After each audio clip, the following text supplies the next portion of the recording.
So I started building a media wall last weekend and I'm finally getting to the fun part, cutting some wood. So I'm gonna start by making the toe kicks. I think I made them 3 inches high. None of this matters because everything's gonna be hidden by trim and cabinets, so make them as disgusting as you want.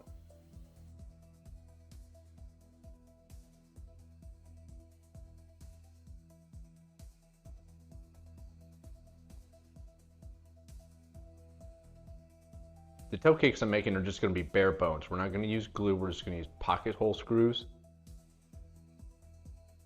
Now these toe kicks don't have to be square at all. But for some reason I decided to use corner clamps on the outsides.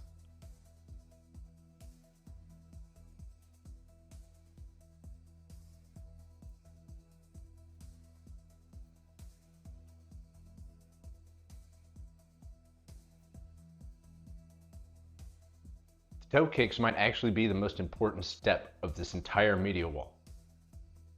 After you're sure they're going to fit in the space you created, they have to be completely level in every direction. Front to back, left to right, up and down.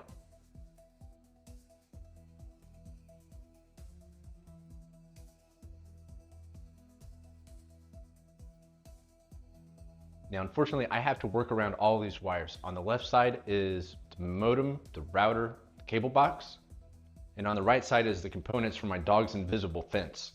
So if any one of these things get unplugged, my whole family's gonna be unhappy. Just a pain in the ass I gotta work around. I needed 2 levels, a little one to run on the cross members, and I got a 4-foot one to run across the length of the entire toe kick. Every time you add a shim, check for square in both directions.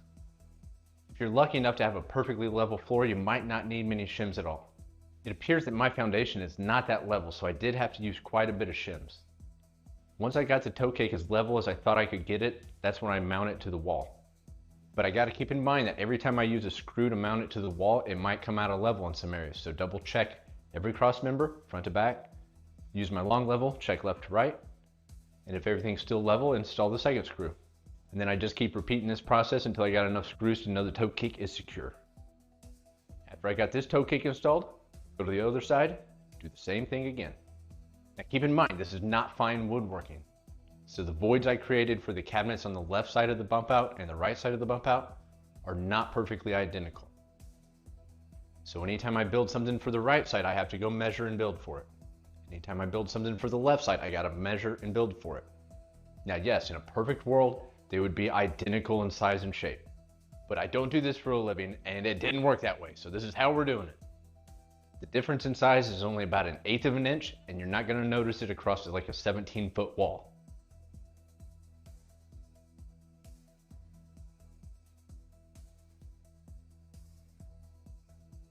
Now I have both toe kicks installed, so I'm heading back to the shop to start building the cabinets.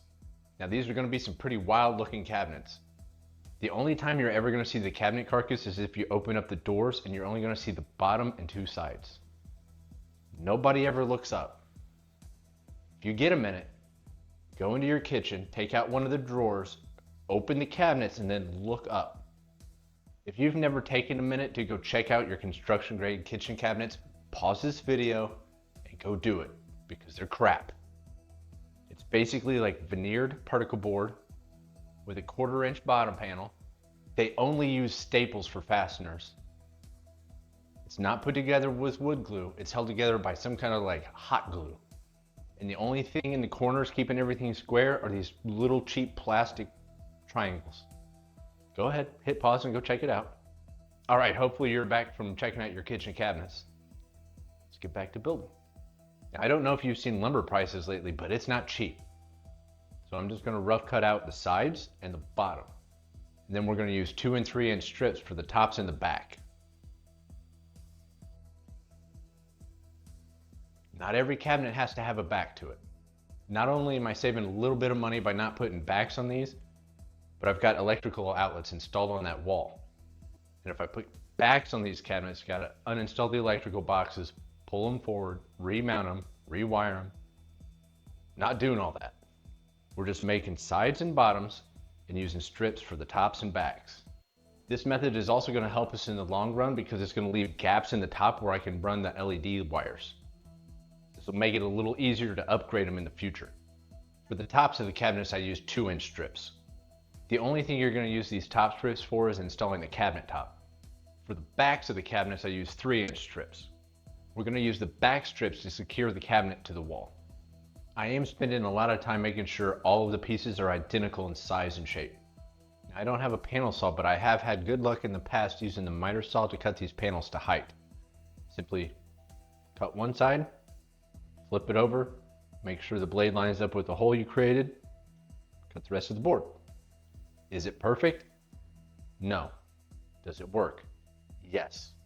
Now, is a family member or a family friend ever going to come over, open up your cabinets, climb inside your cabinets with a flashlight and a mirror and check for sawtooth marks on top of the cabinets? No. This is perfectly okay. I'm putting the pocket holes in the cabinet carcasses now, but I got to do a little thinking.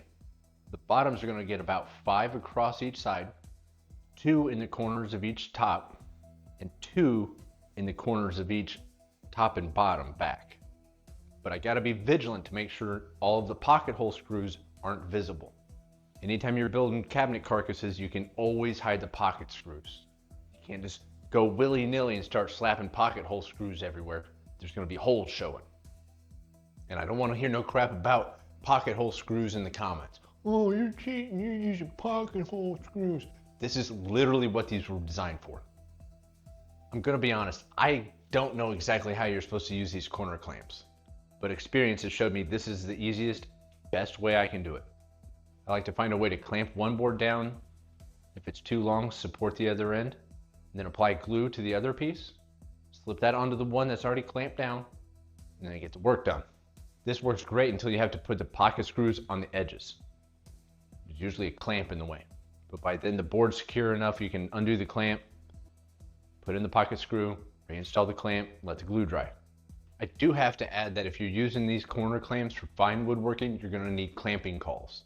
That round arm on one end, if you clamp it down too much, leaves a little divot in the wood. And the circular head on the screw end also leaves a divot in the wood. If I was using these clamps for fine woodworking, I would definitely use cauls to make sure the wood doesn't get any divots in it. Now I've gotten the sides and the bottom attached to each other, so now I'm going to work on the back of the cabinet. This step might take a little finesse. You might need a hammer or some clamps to get that back bottom piece in place. Just make sure you don't install it like I just did because I had the front facing backwards.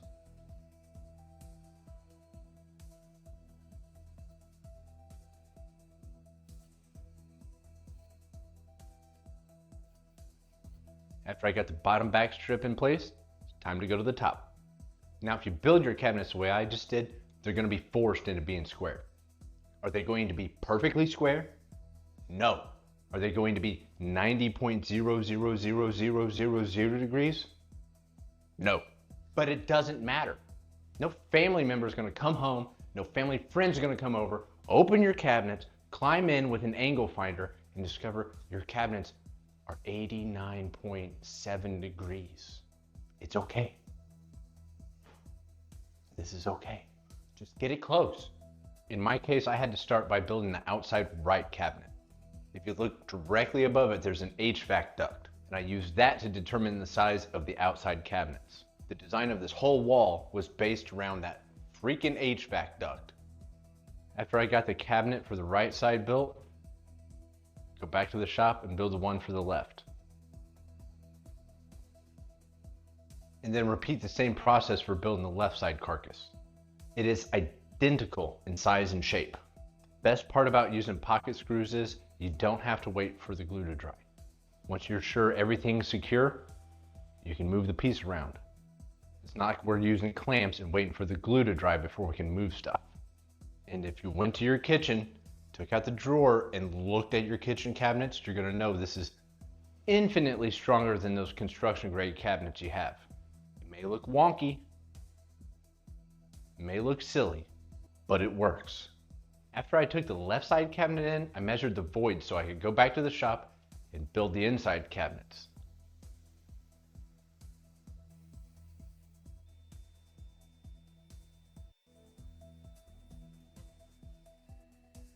Now here's a little tip for cutting the back strips.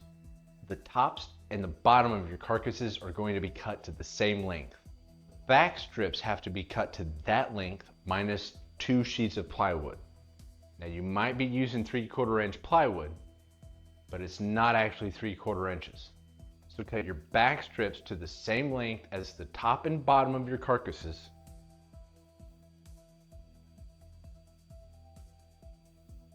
And then use 2 offcuts, line it up with one end and draw a line. This is going to be the baseline for how long the back strip should be. The sides of all 4 of these cabinets are the same size, but the width of the 2 inside cabinets are different. The only thing I'm doing differently here is I'm marking each piece, whether it goes on the right side or the left side. Those voids are not identical.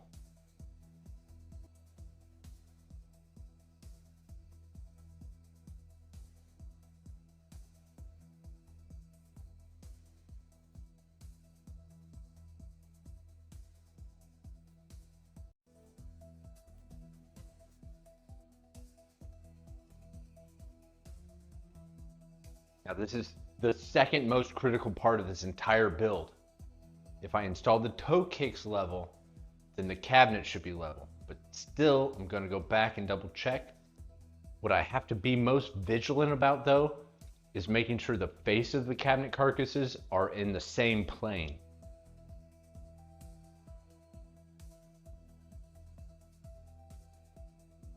But now I've got to install the cabinets, mount them to the toe kick, and mount them to the wall. And guess what? The walls are not perfectly square and they're not perfectly straight. They're real close, but it's always a little wonky. So I'm gonna get out a bunch of shims and hopefully I don't run out. So I'm using that same 4-foot level and going back and forth on the face of these cabinets to make sure they're always lined up. Add a shim, check, add a shim, check. Once I'm convinced that the faces are in the same plane, I start to mount one carcass to the wall. But much like the toe kicks, every time I mount a carcass to the wall, I gotta come back, use my level, and make sure the face of these cabinets are in plane. As I secure it to the wall, it might compress the shims I used. So as I mount one carcass to the wall, come back, use the level, make sure everything's in plane, and then secure the other cabinet to the wall. I might have to back that second cabinet screws up, add another shim, just to make sure everything's nice and in plane. Then I went to the other side, made sure everything's level, and the faces of the cabinets are in the same plane. The baseline that I used for the faces of the cabinet being in the same plane was the distance from the toe kick. So I got out my adjustable square, set it to 1/2 inch, and double checked every time I made an adjustment. I want the face of the cabinets 1/2 inch sticking proud of the toe kick. After I got the carcasses installed, I went back with my multi-tool and cut the shims flush with the frames.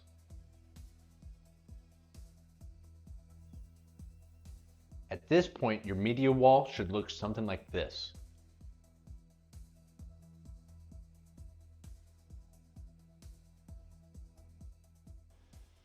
Unfortunately, I have to end this video here because I wanted to cover the face frames and the top in the same video, but the face frames went sideways on me real fast.